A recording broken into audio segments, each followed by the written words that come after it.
A few years ago on LinkedIn, somebody sent me a message and said, "Wow, like I love what you're doing. It looks like you're, really living the dream. You're just traveling the world and you just have your freedom and I would love to be able to do something like that, but right now I have kids, so I can't make that happen for me." This message was like very supportive and sweet. And my response was like, a little unhinged, and I still stand by it because the thing is, this is not the first time I've gotten a message like this. I get people saying things like this to me all the time. There's this wistful sense of, "Oh, wow, you're living the life that I wish I could have, but here's the reasons I can't have it." So my response was something like, "You can have your results or you can have your excuses, and you can't have both." Now, of course, he got a little offended at this comment because he was like, "Well, my kids are not excuses. Like, I really love my family and I want to spend time with them." And this, and it's like, cool, great. I'm not telling you whether you made the right call having a family or not. But the truth is, that's not what it's about, right? It's not about whether he loves his family or chooses his family or whether he's happy with this. What this is about is self honesty. And that's the conversation we're having today. Because the reason you don't have what you want, whatever that might be, is not because of any external circumstance. It's because you're not being honest with yourself. And this is not like about morality. It's not like you're being morally reprehensible because you're being dishonest. It's not in that way. It's just you're not telling yourself the full truth, and it's causing you to not have the results you want and to feel really helpless and miserable and victimy and feel like you don't have authority in your own life in the process. So you're not getting what you want and you feel kind of helpless about it. Once you listen to this episode, you can't unlisten. So proceed with caution. Welcome to the Spiritually Ambitious Entrepreneur Podcast. This is my space for clinicians who are building businesses where they can truly help others heal. I'm your host, Coach Chels, ex-doctor, six-figure entrepreneur, and world traveler, currently here in my beautiful apartment in Cape Town. So today we're talking about self-honesty, and I gave a pretty crazy intro, and we're just carrying on because the thing I said to this person on the internet was, you can have your results or you can have your excuses, but you can't have both. I cannot think of a truer statement. When you're clinging to the reasons why you can't have something, you will never have it. That is just a fact. I want to give you guys the definition of excuse. A reason that you're giving to explain why you did something, a reason, a justification, but then it's with the intent to avoid or remove blame, right? So you're giving an explanation to avoid blame. And in this particular situation, I don't want to say blame because blame is such a harsh word, but it's really like avoiding responsibility, right? And so you're giving an explanation to relieve yourself of responsibility. What you're doing is you're saying, it's not my fault. It's just circumstance. It's just a happenstance. But the thing is, it's choice. And I want to put this in a bigger context of like, obviously, there's nuances of like, we do live in a world with like structural inequalities, and those are circumstances and those are real. And so I'm not sharing this to like gaslight people and say, you don't have things like stacked against you. I'm not saying we all have even playing field of circumstances. That is not true. There's ways that people have harder external circumstances to overcome 100%. There are much fewer external circumstances holding you back than you think. And usually what's happening is we say, I can't because of this thing, like I can't because of my kids, or I can't because of my loans. But really, the actual truth is, I'm not willing to. I have people who come to me and they want to argue for their limitations. And I'm like, I'm not going to take those from you. You are welcome to have those. Like, you don't want them, but you are welcome to keep them. If you're not open to your possibilities and your expansion, I can't convince you otherwise. Like, I'm not going to try to. So you're not as limited as you think you are. And it's never really the external circumstances holding you back. Because the interesting thing I notice is when people come to me and they're arguing for different limitations, it's funny because they'll be arguing for ones and they're exact opposites. Well, I would love to start a business, but the reason I can't is because I'm single. Like, I don't have another income to rely on, so I can't just like go off on my own and start something because I have no other person's income to fall back on. And then I have other people who come and say, "Yes, but I can't start a business because I have a family and I have a partner and like we have to like think about things together. I can't just like make a decision on my own." Well, those are opposite situations. So which one is it? Which one is the reason? And the truth is, none of them are. What you're saying is, I have a partner. It means I'm unwilling to have hard conversations about finances and what I really want and like have someone support me while I take a risk. Like, I'm unwilling to do those things. Fair. Those things are scary. When it's your own thing, you're also saying, like, I'm unwilling to like just take my own risks. So the truth is, anytime you say I can't because X, what you're really saying is I'm not willing to do something, right? So it's not the external circumstances holding you back, it's your unwillingness. And the other part might be, I don't desire this enough to do this. And that's okay too, right?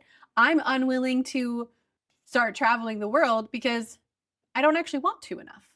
Because it sounds nice in theory, but I don't actually want the reality of it. Well, that's wonderful.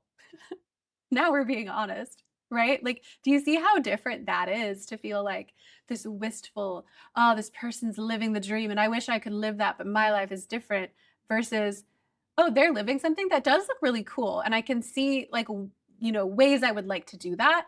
And I really am content with my life, except for this area where I want to make some adjustments here. Like, I actually would like to go on a trip once a quarter for a more extended period of time.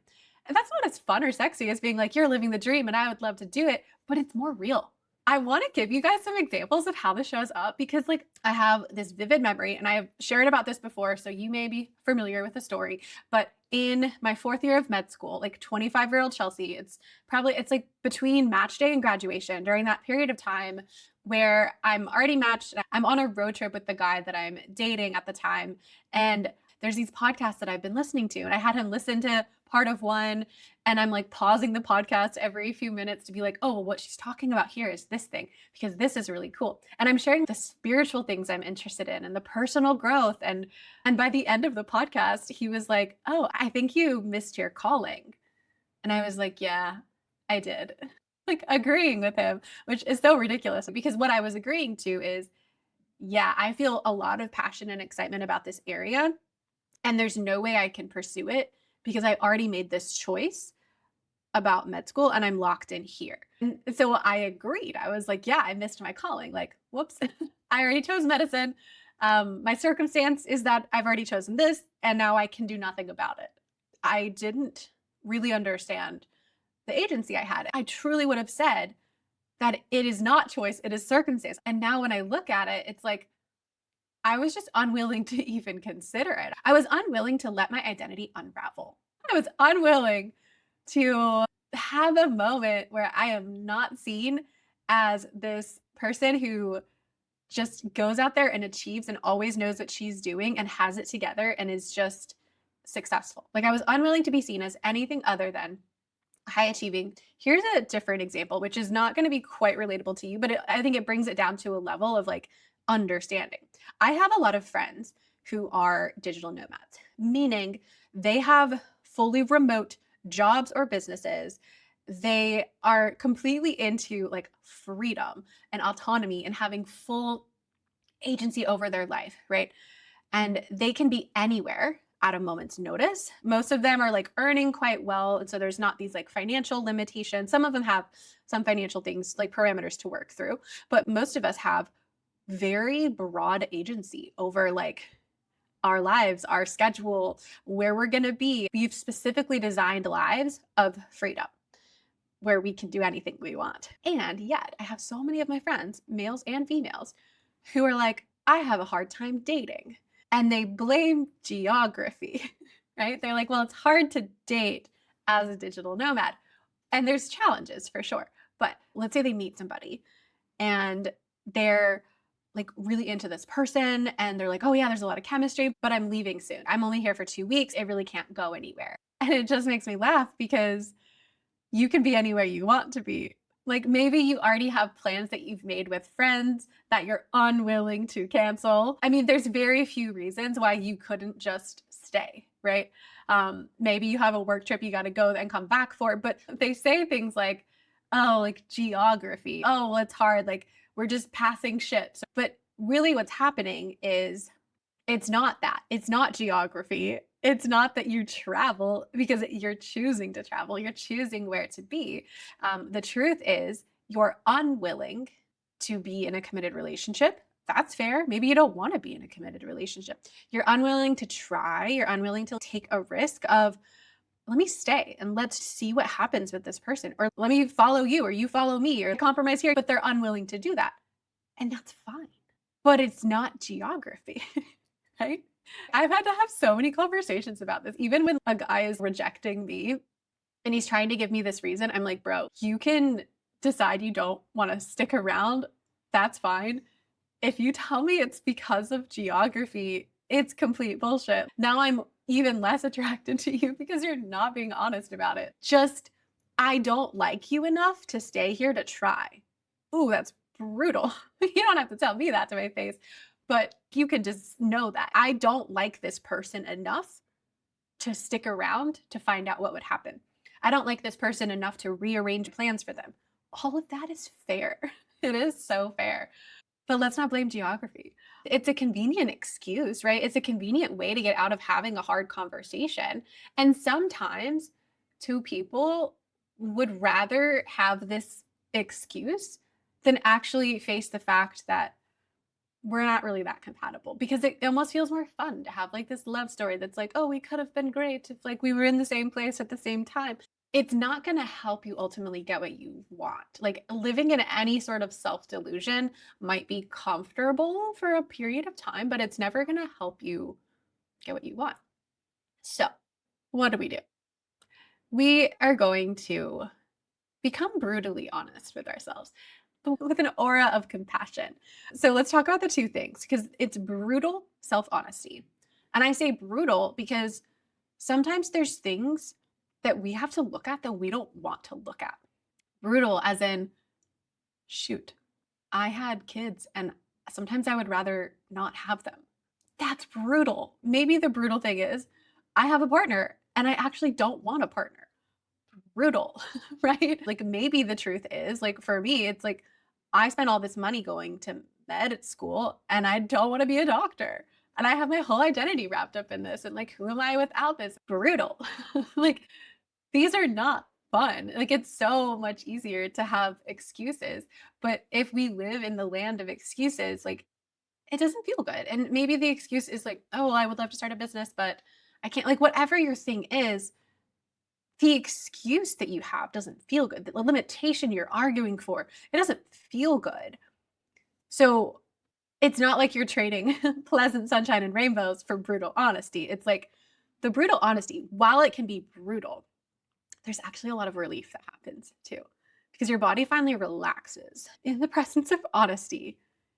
Even if it hurts, there's relief and relaxation that happens. It's kind of a strange phenomenon. And you may know what I'm talking about if like you've gone through this before, where it's like you had to share something out loud or just to yourself that was like, oh God, this is the truth. And you were scared to admit it, maybe even just to yourself, but you say it and you're like, that's hard, but that feels so much better. So it's brutal, but you will experience some relief from it, even if there's pain and a lot of things up ahead you got to deal with. And the other piece I want to have through this whole thing is like compassion. Like you're not being brutal towards yourself. The honesty is brutal. It feels brutal, but you are kind and compassionate towards yourself. Like you are not beating yourself up for having this excuse for so long. You're not beating yourself up for, I don't know, like accepting the limitation for so long. You're not beating yourself up for anything. You're being so compassionate towards exactly where you are. And the truth is, you can be even compassionate if you're like unwilling to do anything about it right now.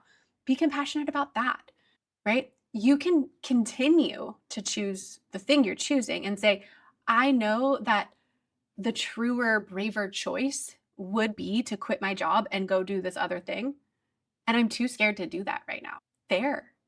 Let's just have compassion. Instead of saying, well, I can't do that because of my loans or because of whatever. Like, you can do anything you want to. The moment you're doing this, what's happening is you're realizing your own authority over your life. You're like promoting yourself to your CEO of your own life. Once you are owning your choices, you're regaining your power and you stop feeling like you're being dragged along by life or like that you don't have control or you don't have agency. You stop pretending that anything outside of you is keeping you somewhere. I just see people coming to me with these like wistful, like, oh, like, yeah, I wish this could be the situation in my life, but all of these things, as if they're like just hoping one day the stars align to lay out a red carpet for them to get what they want. That will never occur. The stars will never align for you to get what you want until you start aligning them yourself. It's never going to be convenient to go after the thing you want.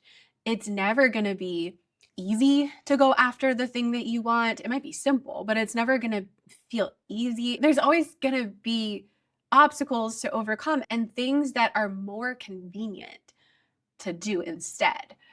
There's going to be a path of less friction and less resistance. So it's never going to be that all the obstacles go away and it's all parted like the Red Sea so that you can walk towards it. I can't imagine that ever occurring. If it does for you, wonderful. You're not listening to this podcast, but you have to align your own stars. You have to part your own Red Sea. That's how you regain your power. And when you take this radical ownership of your life, that's when you create freedom. Because a lot of us say, like, we want freedom. Oh, I want freedom over my time and my schedule. You don't get freedom until you step up and take responsibility and learn how to lead yourself. Like, with great freedom comes great responsibility. Like, you can't have one without the other. You don't just get freedom, you claim freedom. And as you're doing that, you're also claiming responsibility and ownership over your life. Like, they're all tied into one. No one just grants you your freedom and then says, and now there's no consequences and now you don't have to take ownership. No, like, you have to lead yourself, take ownership and responsibility, claim your freedom. Like, it all goes together. The moment you stop outsourcing responsibility and stop outsourcing your agency to circumstances, and you start telling yourself the truth, that's where you get freedom. Freedom is you're always in charge. Freedom is you're always the leader of your life. Until you promote yourself in those ways, like, you do not have freedom. Because when you outsource responsibility, you give up your right to freedom. That's just what happens. So, my love, do you want your results, like the things you keep dreaming about and longing for and wishing for? Or do you want your excuses, your reasons, the limitations? Like, which one would you like? Because now you know the trade-off, right? You cannot have them both. If you would like your results, you gotta let go of your reasons. You gotta let go of your excuses. You gotta stop arguing for your limitations and take on ownership of your life. So, my loves, I hope this was inspiring AF. I hope this fires you up and shows you, like, there's nothing actually holding you back. It's just you. It's you be you, which is great news and hard news. But I believe in you. You can do it.